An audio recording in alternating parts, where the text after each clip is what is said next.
اعوذ باللہ من الشیطان الرجیم بسم اللہ الرحمن الرحیم۔ السلام علیکم بیٹا، امید ہے آپ لوگوں نے پریویس لیکچر سن لیے ہوں گے۔ آج کا ہمارا جو لیکچر ہے وہ ہے دوستی کا پھل۔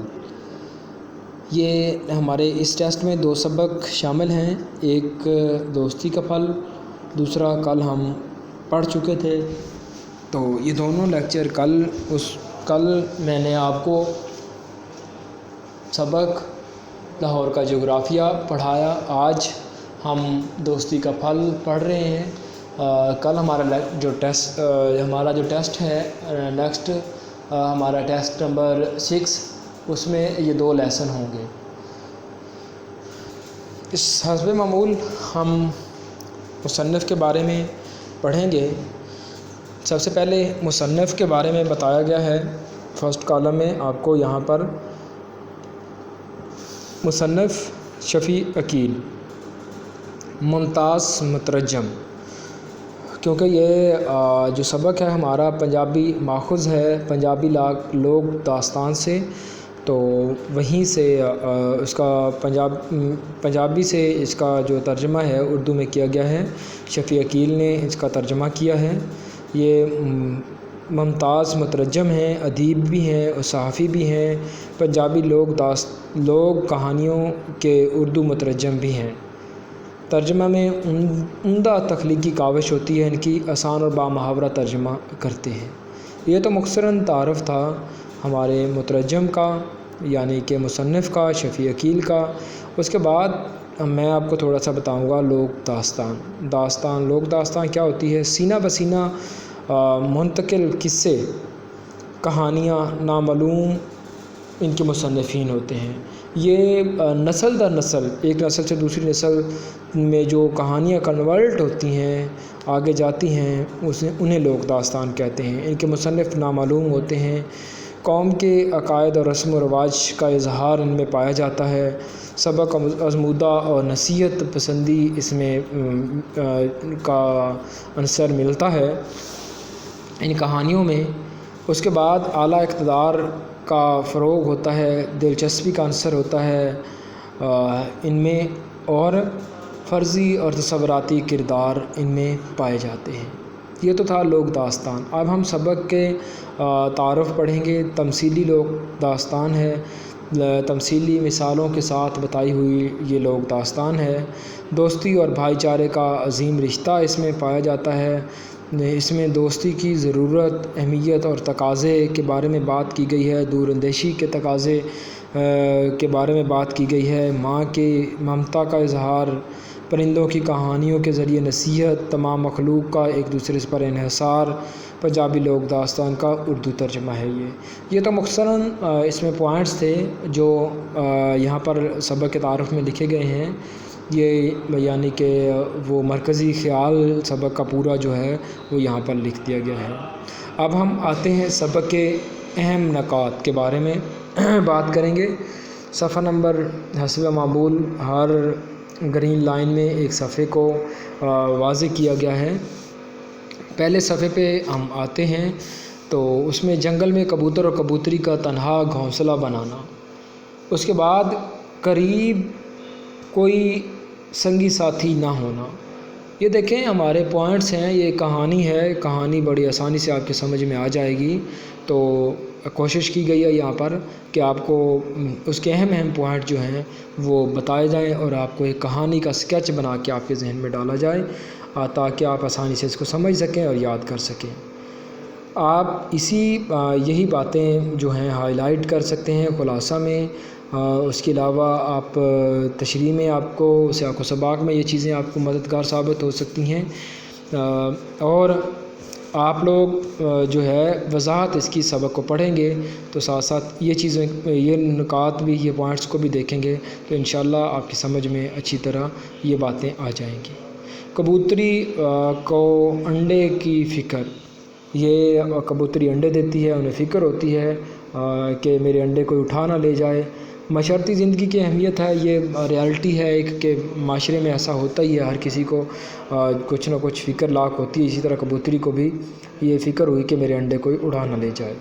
اس کے بعد کبوتری کے ہونے والے بچوں کے لیے کسی دوسری برادری کے پرندوں سے دوستی کی تجویز۔ اس کے بعد پھر تجویز کے بعد کبوتری کی دور اندیشی۔ اکیلا جانور کسی کام کا نہیں ہوتا، وہ دور تک سوچتی ہے کہ ہمیں کوئی مصیبت درپیش آ جائے، کوئی مسئلہ درپیش آ جائے تو ہم کیسے اس کا سامنا کریں گے۔ اس کے بعد ہمارا دوسرا صفحہ ہے، اس میں کبوتر کو کبوتری کا مشورہ پسند آنا اور وہ پھر قریبی علاقے میں ہم نسل پرندوں کی غیر موجودگی، بھائی وہ ان کے ساتھ کوئی دوسری اسی نسل کا کبوتر نہیں پائے جاتے۔ پھر قریب صرف گدوں کا ایک جوڑا رہائش پذیر ہوتا ہے، تو وہ کوشش کرتے ہیں کہ گدوں کے جوڑے اس کو دوستی کی دعوت دیں، تو وہ کبوتر جو ہے اپنی کبوتری کی فرمائش پر گدوں کے جوڑے کے پاس جاتا ہے، انہیں دوستی کی دعوت دیتا ہے۔ ہمسائے انہیں بتاتا ہے کہ ہمسائے ماں جائے ہوتے ہیں، یہ جو پھر قریبی رشتہ داری ان میں دوستی بن جاتی ہے۔ ہمسایوں کی اہمیت پر اس میں بات ہوتی ہے، کبوتر بتاتا ہے انہیں۔ گدھ بھی خوشی کا اظہار کرتے ہیں کہ ہم ایک دوسرے کے مصیبت کے سنگی ساتھی بن جائیں گے۔ کبوتر اور گدھوں میں دوستی کا رشتہ قائم ہو جاتا ہے، دکھ سکھ میں شرکت کا دعویٰ بھی وہ وعدہ بھی کر لیتے ہیں۔ اس طرح اب ہمارا تیسرا جو صفحہ ہے اس میں خطرات سے محفوظ کے لیے گدھ کا وہ اب مزید اور دوست بنانے کے لیے گدھ کا سانپ کو دوست بنانے کا مشورہ، کہ گدھ جو کہتے ہیں کہ اگر ہم سانپ کو بھی دوست بنا لیں تو مزید ہم خطرے سے بچ سکتے ہیں۔ کبوتر کو ان کی تجویز پسند آ جاتی ہے، تجویز کا پسند کیا جانا۔ اس کے بعد قریبی کھو میں رہائش پذیر سانپ کو دوستی کی دعوت دینے کے لیے یہ جاتے ہیں، تو سانپ کا سوچ بچار کرنا، سانپ کچھ دیر سوچ بچار کے لیے ٹائم مانگتا ہے، پھر دوستی میں قریب قربانی کے جذبے کو لازم قرار دیتا ہے، اور کبوتر اور سانپ کا ثابت قدم رہنے کا وعدہ، کبوتر اور سانپ کا گدھوں کے ساتھ ثابت قدم رہنے کا وعدہ ہو جاتا ہے، سب کا دوست بن جانا۔ اس کے بعد سبھی دوست بن جاتے ہیں۔ کبوتر جو ہے کبوتری کو اطمینان ہو جاتا ہے کہ اب ہمیں جو ہے وہاں پر کوئی خطرہ لاحق نہیں ہو سکتا، اگر ہوگا بھی صحیح تو ہمارے اب کافی دوست ہیں جو ہمارے دکھ درد میں ہمارے کام آ سکتے ہیں۔ انڈے جو کبوتری دیے ہوتے ہیں ان کی جگہ ننھے منھے بچے لے لیتے ہیں، بچوں کی دیکھ بھال اور حفاظت میں یہ لوگ مشغول ہوتے ہیں، کبوتر اور کبوتری۔ ایک شکاری ایک دن ادھر نکلتا ہے، شکاری کو شکار نہ ملنے پر گھونسلے پر نظر پڑتی ہے، تو وہ کہتا ہے کچھ نہ ہونے سے بہتر ہے کہ میں ان کے بچے ہی اٹھا کے لے جاؤں۔ شکاری کا گھونسلے سے بچے نکالنے کے لیے آگ کا روشن کرنا، شام ہو رہی ہوتی ہے وہ آگ روشن کرتا ہے، کبوتر اور کبوتری کو فکر مند ہوتے ہیں، تو وہ کبوتر کی دوستوں کو بلانے کی تجویز، تو کبوتر دوستوں کو بلانے کی تجویز پیش کرتا ہے، لیکن کبوتری کہتی ہے کہ پہلے اپنی مدد آپ کریں، تو پھر وہ کوشش کرتے ہیں آگ بجھانے کی کوشش کرتے ہیں، تو آگ پہلی دفعہ وہ بجھا بھی جاتے ہیں۔ آگ بجھانے کے بعد شکاری درخت پر چڑھنے میں مصروف، آگ جلانے کے بعد شکاری جب وہ درخت پر چڑھنے میں مشغول ہوتا ہے تو وہ کبوتر اور کبوتری آگ بجھانے کی کوشش کرتے ہیں، اپنے پروں سے پانی بھر کر آگ پر چھڑکنا شروع کرتے ہیں، تو آگ جلدی بجھ جاتی ہے، وہ آگ بجھانے میں کامیاب ہو جاتے ہیں۔ شکاری نیچے اتر کر وہ دوبارہ لکڑیاں اکٹھی کرتا ہے اور آگ جلاتا ہے اور درخت پر چڑھنا شروع کر دیتا ہے۔ اس کے بعد آپ کا صفحہ نمبر 5 جو ہے، یعنی کہ سبق کا صفحہ نمبر 5، اس میں ہے کبوتر اور کبوتری کا دوبارہ آگ بجھا دینا، دوبارہ بھی وہ آگ بجھا دیتے ہیں۔ شکاری تھکاوٹ محسوس کرتا ہے اور اس کو بھوک اور غصہ بھی ہوتا ہے، اور آگ کو بجھنے سے بچانے کے لیے وہ موٹی لکڑیاں جلا دیتا ہے۔ آگ کا پرندوں کے بس سے زیادہ ہونا، اب وہ دونوں کبوتر اور کبوتری جو ہیں وہ آگ کو بجھانے نہیں سکتے، اب وہ دوستوں کی مدد کا فیصلہ کرتے ہیں۔ بلانے پر گدھوں کا جوڑا جو ہے وہ فوری مدد کے لیے پہنچتا ہے، تو چاروں مل کر آگ کو بجھانا شروع کر دیتے ہیں اور جلدی وہ آگ کو بجھا دیتے ہیں۔ شکاری کا تھکاوٹ سے چور ہو جانا، پھر رات درخت تلے بسر کرنے کا فیصلہ، پرندوں کا شکاری کو نیت بھانپ لینا، پرندے جو ہیں وہ شکاری کی نیت کو بھانپ لیتے ہیں کہ اب یہ جو ہے اس کے بغیر بچے اٹھائے بغیر نہیں جائے گا، یہاں سے شکار کیے بغیر نہیں جائے گا، صبح گھونسلے سے بچے نکالنے کر ہی جائے گا۔ بچوں کو بچانے کے لیے ترکیبیں سوچنا، کبوتر کا سانپ سے مدد لینے کا مشورہ۔ انہیں باقی لوگوں کو بھی یہ رائے پسند آتی ہے۔ آپ کا آخری صفحہ سبق کا دوستی کے پھل کا، سانپ کی مدد طلب کرتے ہیں، وہ سانپ پرندوں کو تسلی دیتا ہے۔ صبح وہ کہتا ہے بندوبست کا بھی میں خود اس کا بندوبست کر لوں گا، وہ وعدہ کر لیتا ہے، اور پھر وہ پرندوں کا سانپ کی دوستی اور وعدے کا یقین آ جاتا ہے پرندوں کو۔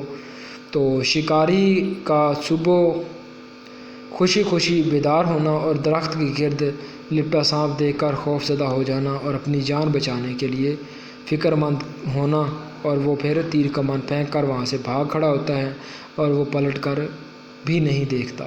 کبوتر کو آج بھی امن اور سکھ چین کی زندگی بسر کرنے کی علامت سمجھا جاتا ہے۔ کبوتر اور کبوتری جو ہیں وہ امن کی علامت، امن کا پیغام کے لیے استعمال کیے جاتے ہیں آج بھی۔ یہ ہمارا جو ایک کہانی بہت ہی آسان سبق تھا، اس کو میں نے کوشش کی ہے سمرائز کر کے آپ کے سامنے پیش کیا گیا۔ آپ لوگ انشاءاللہ جب ایک دفعہ اس کو خود ریڈ کریں گے، پڑھیں گے، تو آپ لوگ ضرور اس کو اچھی طرح تیار کر لیں گے۔ اس کے MCQs بھی آپ دیکھیے گا۔ اللہ تعالیٰ آپ سب کا حامی و ناصر ہو۔ جزاک اللہ خیر۔ السلام علیکم۔